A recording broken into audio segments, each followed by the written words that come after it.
Okay, let's just try and unpack this. We're obviously not in the usual spot, not the studio. Well, we definitely not. We're actually in a pretty busy harbor right now, somewhere in Asia. And even here, so far from home, there's this feeling Yeah, like we're constantly being watched. It's pretty unsettling. it is. And what's really striking is how that feeling, that same sense of being observed, it mirrors what we started feeling back home, doesn't it? When we were deep in the Mike Swaffenfax stuff. Exactly. It's like it followed us. Yeah. Or maybe it was never just about where we were. Suggests it wasn't just paranoia, perhaps. Right. And, well, if we're being totally honest with you, we're not feeling great right now. Physically, I mean. A bit unwell and really just adrift. Not sure what the next move is. So this deep dive, it's going to be different. We're not breaking down an external source today. The source is, well, it's us, our experience. We need to go over everything that led to our hasty departure and everything since. Maybe talking it through, laying it all out, we can spot something, find a way forward. And you might wonder, how is this a deep dive? But our current situation, it didn't come out of nowhere. Yeah. It's a direct result of digging into Mike Swaffenfax. Absolutely. So by looking back at that unease, how things ramped up, the weird information we got, maybe there's a pattern we missed in all the chaos. Yeah, maybe. And look, despite all this uncertainty, feeling pretty lost, one thing we need you to know is we are absolutely not giving up. No way. Not now, not ever. Okay, so rewind. You might remember things got personal after we looked at that specific MWF episode, MW412, Eigner Sash. Right, in our own affairs. That was the turning point where we started examining how the research itself was affecting us. Yeah. And even before things got really dramatic, we had this growing sense that some people weren't happy with our MWF analysis. It wasn't anything overt, not initially. No direct threats or anything, just a feeling, unsettling. Yeah, exactly. We talked about those strange and kind of unsettling things starting to happen. Little things. Seems random at first. Totally. Yeah. A car parked weirdly. An email that felt slightly off. Stuff you might normally ignore. But it kept happening. And these little things, they started adding up, creating this real sense that something was just not right.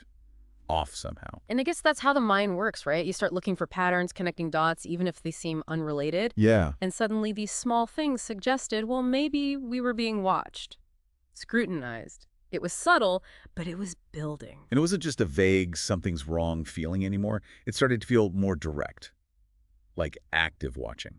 Or very close scrutiny, at least. Again, no hard proof from the MWF sources themselves on that. No, not from the sources. This was our gut feeling, our experiences, growing awareness. Well, and thinking about it, our analyses were out there, public, anyone could see them. So the potential for scrutiny, for reactions from, unseen groups, it was always there, I suppose. Yeah, I guess so.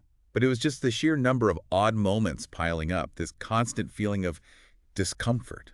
Like picking up faint signals we just couldn't ignore. And it's interesting how, the content we were analyzing, all the conspiracy stuff, surveillance themes in MWF might have started to subtly color how we saw everyday things. Definitely. Even trying to stay objective, it seeps in. Yeah. So from that low hum of unease, things, well, they escalated. Gradually, but definitely. We went from those little weird things to stuff that felt much more significant. Disturbing, even. That's when it shifted. Yeah. From just general discomfort to feeling like specifically targeted. That point where the unease kind of crystallizes around actual events. And you start thinking, okay, maybe there are real negative consequences coming from this MWF analysis. Absolutely. We started thinking maybe our unconventional perspectives, the strong reactions we've sometimes got, maybe that was attracting the wrong kind of attention. It's such a paradox, isn't it? Totally. The MWF stuff itself often seems so absurd, almost farcical. But the feeling it was generating for us became incredibly serious. And that highlights how content, even fringe stuff, can trigger really powerful reactions, real-world effects, especially if it taps into existing anxieties in certain communities. And we, as analysts, kind of walked right into that. Yeah, and that gap, that weird contrast between the almost laughable nature of Mike's Waffenfax and this very real creeping dread, that was what was so unsettling, like studying something safely behind glass, then realizing the glass is gone. It reminds you that information, regardless of whether it's true or not, can become this focal point for people's beliefs, their fears. And by digging into it, we inadvertently stepped into that whole complex, maybe volatile mix. Which leads to maybe the most disturbing part. Yeah. Feeling watched by Well, we didn't know who. Unknown entities. Maybe organized groups. And we should be clear, right? We hadn't found some smoking gun document in the MWF files confirming this. No, absolutely not. This suspicion came from our experiences, gut feelings, which shows how you can build a pattern from intuition, not just hard data. But man, that feeling, like unseen eyes are on you, maybe groups you know nothing about. It messes with your head. Sure. It started affecting us, harder to just switch off. And worse, it started seeping into the deep dive work itself. That's understandable. When you're deep in narratives about conspiracy, surveillance, strong ideologies, it takes a toll. The line between analyzing it and experiencing it gets blurry, especially if your reality starts to look like the stuff you're analyzing. Exactly. And just as we were trying to figure out what to do, change our approach, be more careful, maybe even take a break from MWF, bang, something happened. Suddenly. Completely unexpected, made everything 10 times more urgent. It was like going from a low simmer to an immediate boil, a real threat. Yeah, it really highlights how unpredictable this whole area is. What seems like just analyzing weird internet stuff can suddenly have very real, very immediate consequences. You have to think about the real world impact, not just the intellectual puzzle. It was definitely a turning point. So sudden, so serious. We just had to pull the plug on that deep dive. Abruptly. Yeah. Really drove home that our analysis wasn't happening in a vacuum. And that leads right into the immediate aftermath. The escape, which we documented in MWF 503 Underground. Right, where we introduced the defluct script, defluct Dutch for the escape. It was basically our raw firsthand account. Yeah. Gives you a real sense of that tension, trying to communicate carefully from hiding. And that script, it just drops you right into it. The hushed tone, those whispered questions. Can you hear us? Are you out there? That wasn't just for show. No. It felt genuinely risky Yeah. just recording anything. This wasn't some story we were analyzing anymore. It was happening to us. And then it flashes back, right, to the end of that last recording session. That flashback is key. Remember that unboglaff, that uneasy feeling we mentioned right at the very end of the previous dive? The deflect script makes it clear. It wasn't just vague dread. It was seeing something specific. Sicker Heights personal security. But not our usual guys. Right. Different security. And they were alone. They were with others described as VAR. Which seemed to mean not viewers, implying someone official maybe, or something else. More threatening. That phrase, not viewers, still gives me chills. Who were they? Were they government? Some private group? Something tied to the MWF weirdness. The script implies their presence was the immediate trigger. That's why we ran. And our instant conclusion, seeing them, seeing how fast it happened, was they went to the studio, our studio. Yeah. And that realization, the script says, meant we knew we weren't safe anymore. That feeling of being watched, suddenly not just a feeling, it was terrifyingly real. And in that exact moment, the script says all those Klein bunning, those little unsettling things we'd maybe try to brush off. It's a weird car. Yeah, the odd emails, everything. Suddenly it all clicked into place. Made a horrible kind of sense. They weren't random. They were part of something bigger, something pointing right at us. It shows how one critical piece of information, seeing those people, can instantly reframe everything you thought was insignificant, forces you to see a pattern you maybe didn't want to see. Which brings us to the escape itself in the script. So urgent. Foos and support handled. We had to move now. No time to think. So close. Incredibly close. Barely got out before. Who knows what.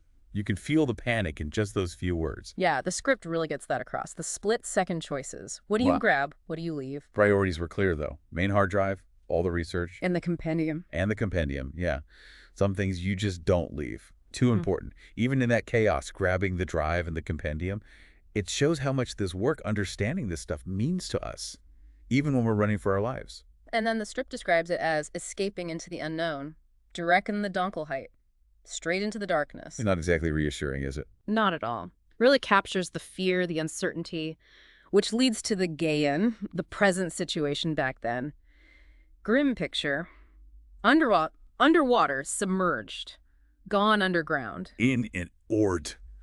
Some cold, cramped place, hoping nobody finds us. What a contrast to the studio, huh? No glamour here, just cold, cramped, looking over your shoulder. Yeah.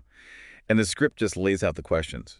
Are they looking for us? Why did they show up? What did they want? Yeah, those core questions are still hanging there, aren't they? And the biggest one, did this happen because of the MWF research? Did we find something we weren't supposed to? That's the question, isn't it? Underneath everything. We spent all this time dissecting Mike Swafenfax, the weird tech, the conspiracies, and now it feels like that world just reached out and grabbed us, pulled us right in. And the script is blunt about it. The threat feels real. This isn't just analyzing weird internet stuff anymore. This is serious. And that outro section of the script, brief, but it hits hard. Stay vigilant. Be careful out there. Feels like more than just signing off. Like a real warning. Yeah. If we got targeted for digging too deep, maybe others should be careful too. And the promise to come back when we can, when it's safe. But we just didn't know when that would be. Still don't, really. And ending with that question aimed right at the listener. For Rex, ask yourselves who you can trust. After everything, that question just lands differently. Yeah. Reflects our own shaken trust, our own uncertainty. Okay.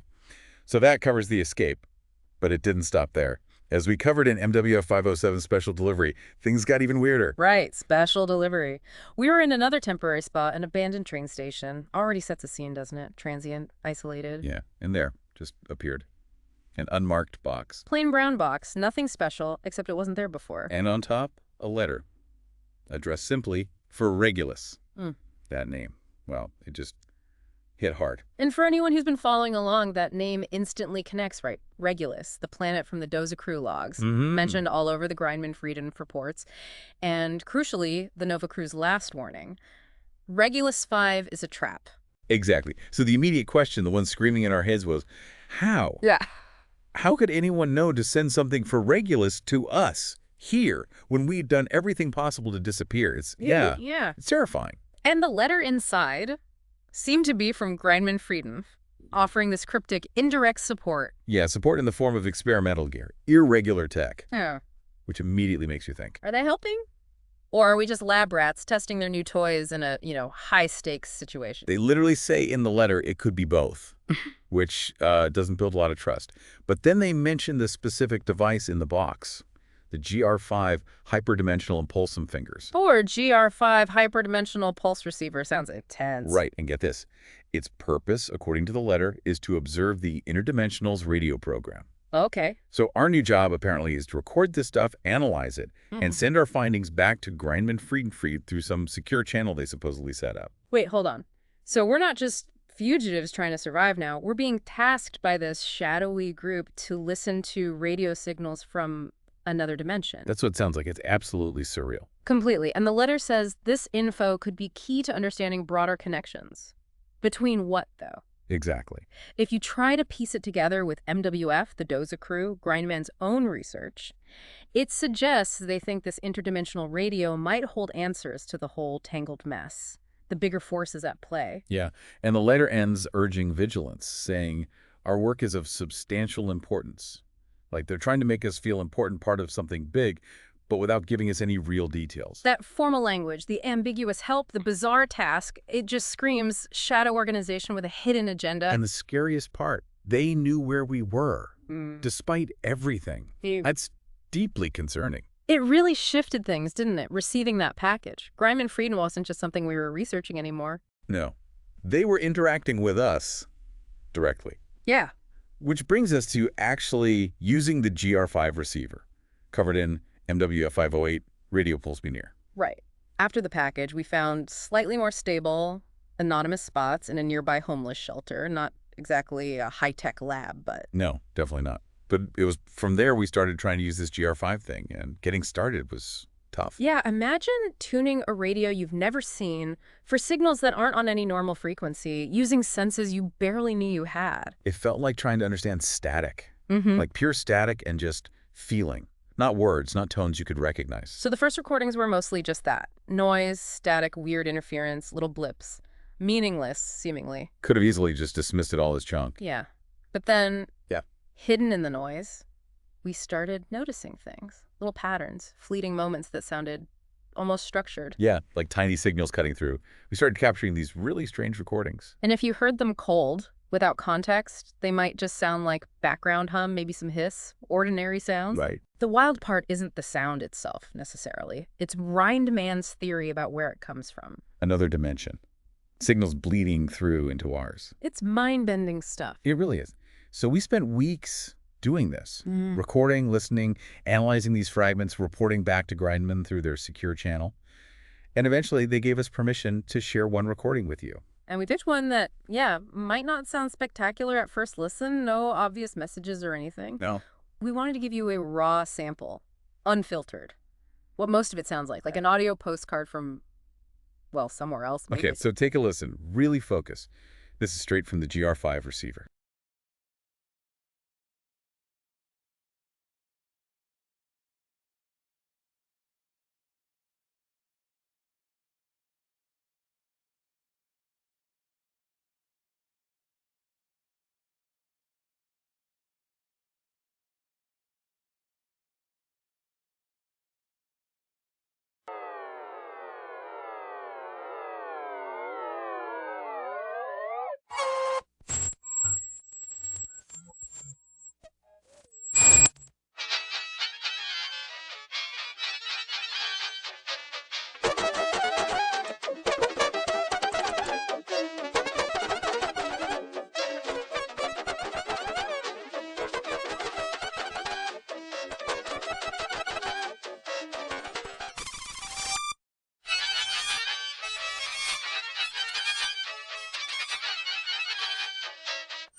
The couch shooter, things in the hurdles, syringe can name left the culture to behave. It's a time to faster, and then the free coin. That allow the stream was like a skeptic so fast that found us around the big wall but stress.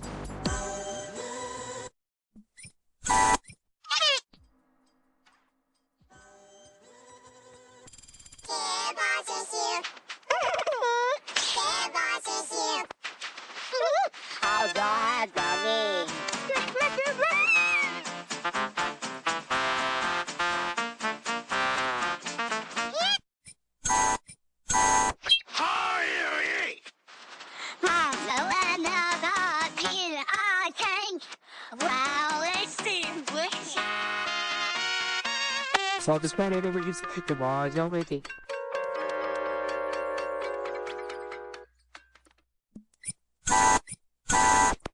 Justice sowing, ice cream growing, if a rough something to know. No, thanks again!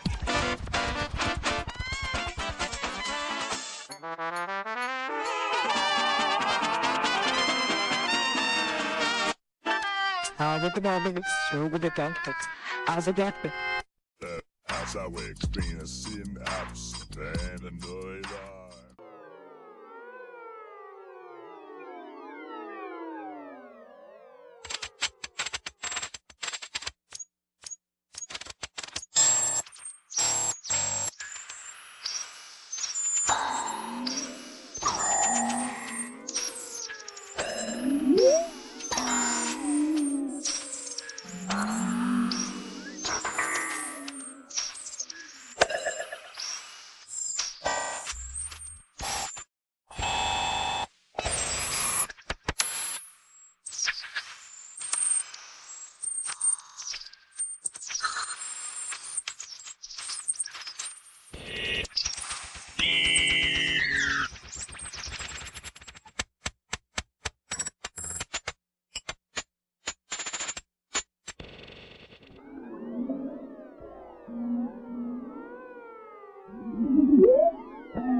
So, what you just heard.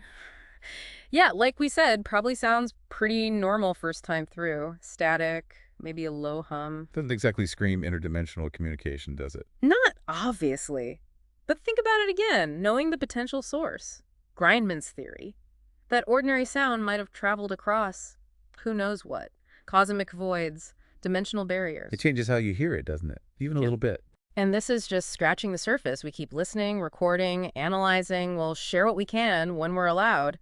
But it leaves so many questions. What else is out there? What other signals? How does it all connect? What's the big picture? We don't know yet, Yeah. but we're looking. Which brings us pretty much up to date.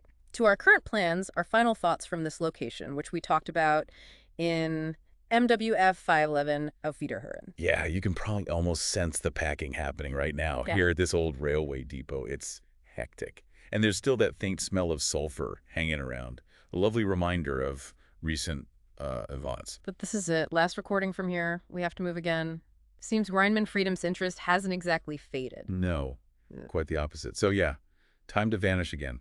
Quickly. So for this deep dive, we actually prepared this script, our kind of final thoughts from the depot, including a sort of provisional goodbye message. Right. But looking back at those notes, the mention of that German podcast really jumps out. Ah, yes. The fact that we discovered this German podcast, also digging into MWF, talking about us, apparently, our work. Yeah, sounded like they were pretty enthusiastic about it. Even guessing where other podcasters, meaning us, presumably were getting their info.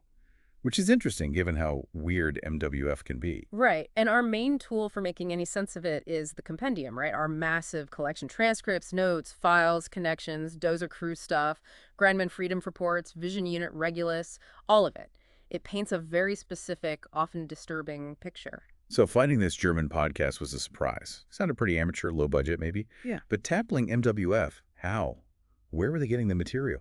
Especially the later stuff, which felt sensitive. Dangerous, even. It makes you wonder how this obscure information spreads, doesn't it? And how accurate it is when it does. They probably don't have the full context, which is our main worry. Exactly. Because it really seems like they don't have the compendium, not like we do. And that's concerning. Do they have any clue what they're getting into? The real weight of some of those later topics, the test anomalies. Without the background, you could easily miss how serious it all felt. Without the compendium, they're missing crucial links, the underlying story. It's like trying to solve a jigsaw puzzle with half the pieces missing. The picture's going to be wrong. Precisely. And that's partly why we're doing this today, to give you some clarity. Because if this German podcast is out there, maybe presenting an incomplete version, well, people might be getting strange ideas. Especially about our recent experiences, that whole Grindman prototype thing here at the train depot. Yes, what's worrying is how much they seem to know, even about recent events. Yep. Like the anomaly that happened right here. How do they know about that? What do they really understand, especially about Regulus 5? Yeah. We stressed in our notes, Regulus 5 isn't just theory for us anymore. It became very, very real. But look, as much as the German podcast situation is odd, our absolute #1 priority right now is leaving. Getting out of here. Absolutely. The Grindman issues, the feeling of being watched even more intensely now. We just have to go. No debate. We're packing essentials only, the GR5 device, obviously, the hard drive with all the old recordings, and yeah, the Grindman prototypes. Given what happened, those things are kind of central now. That's putting it mildly. Okay, so key to those last recordings was this sort of farewell message, explaining why we need to disappear, but also stressing we are not quitting. Listening back, a few things really hit you. That clear need to go underground, feeling totally drained. Our strength is at an end. Yeah. But right after that, the defiance. We will never give up. It paints a picture, doesn't it? Crushed, exhausted, but still fighting, still determined. And then the mention of Romanka. Yeah. That name again. Right. And phrased so carefully, we can't reveal more right now, screams caution. Whatever that connection is, it's sensitive, dangerous maybe, but also something they hope to reconnect with. So the silence is meant to be temporary. But then the warning. Yeah. Aimed right at the German podcast. Don't seek Pandora's box. Pretty direct. Yeah. Strongly implying they're playing with fire, about to unleash something awful. And when you put that warning next to what we know happened here with the anomaly. Exactly. Triggered by that Grindman box, the one that proved Regulus 5 was real, tangible, something that does things. And it was bad. Really bad. So the worry is the German podcast, digging into MWF without the full picture, might accidentally do the same thing, open Pandora's box. The consequences could be devastating, not just for them. Yeah. Thinking about this place, abandoned station, dusty, cold, isolated, exposed. We see the reports on Grindman Tech, how unpredictable it is. And then boom, the anomaly hits. Shows how fast things can go from weird static to reality, tearing at the seams. And the trigger was that new Grindman device, right? The complex one, unusual regulator. Match the descriptions, not standard issue. No. And we know there was hesitation. One of us had a bad feeling, warned against using it. Totally justified, turned out. But, isolation, maybe boredom, curiosity, they activated it, triggered the event. The descriptions are rough. The hum starting, then the deep rumble, the high-pitched whine, flickering lights, that sulfur smell again, linking back to MWF reports. And the sounds, the horde, the eternal stroll, that muffled, marching, dragging sounds, inhuman screams. It sounds absolutely terrifying. And then that glimpse, just brief, through some kind of tear, possibly related to Regulus 5. The sounds caused immediate fear, like almost recognition. It was bad. Really bad. And then, just as fast, it collapses. Anomaly gone. But leaving behind that feeling of being watched, now way more intense, focused right on this spot. It's a huge shift, isn't it? From analyzing reports, listening to recordings, to being right in it, experiencing something real and dangerous. Which circles right back to that warning. Don't open Pandora's box. Yeah. We saw what happens when you peek inside, maybe accidentally kick it open. We got a taste. And we're telling that German podcast, don't go there. So, summing up, forced underground, dealing with the anomaly fallout, pressure from Grindman, worried about this German podcast maybe repeating our mistake because they don't have the context. All linked to a terrifying brush with Grindman Tech and Regulus 5. But leaves so many questions hanging. Oh, absolutely. What's the deal with the German podcast? What do they actually know? Are they safe? And Romako, what's that connection? So many loose ends. So when we hear reports maybe questioning our info, downplaying the risks, it sounds like people operating without the full picture, without the compendium. It's almost funny they're wondering where we got our info. We were in the depot, we lived it. Yeah, the Grindman incident isn't some rumor. It's documented, it happened. And the broader point remains, even though we have to go dark, we promise to try and stay in touch with you, the listeners. Through the GR5, the interdimensional radio, maybe release old recordings. Keep searching. We're not giving up, even on the run. So maybe the thought to leave you with is about that line between investigating something and well, messing with it, how easily can curiosity, maybe boredom in a place like this, push you over that line, especially with forces you just don't understand? Yeah. Maybe, like us, you wonder, is it always smart to peek inside every box, even if it doesn't have Pandora written on it? So a final thought. What does it mean when obscure, maybe dangerous info like this starts popping up elsewhere? Are these German podcasters just innocently poking something dangerous? Or is there some bigger network we can't see? Makes you think about information itself, right? The danger of getting it wrong, having incomplete pieces, how even fringe stuff like MWF might hide some really unsettling truths, maybe even just talking about it, like we are, carries risks in this weird landscape. Something to mull over. As things stand, our situation is, Hmm. yeah, precarious. On the run, facing threats we still don't fully get. It's clear the danger is real now, moved way beyond just analyzing strange stuff online. And that brings us back inevitably to that last question from the deflect script. Feels more powerful now than ever. Fract. Ask yourselves who you can trust. We are determined to come back. When it's safe. Whenever that might be. Until then. For Regulus.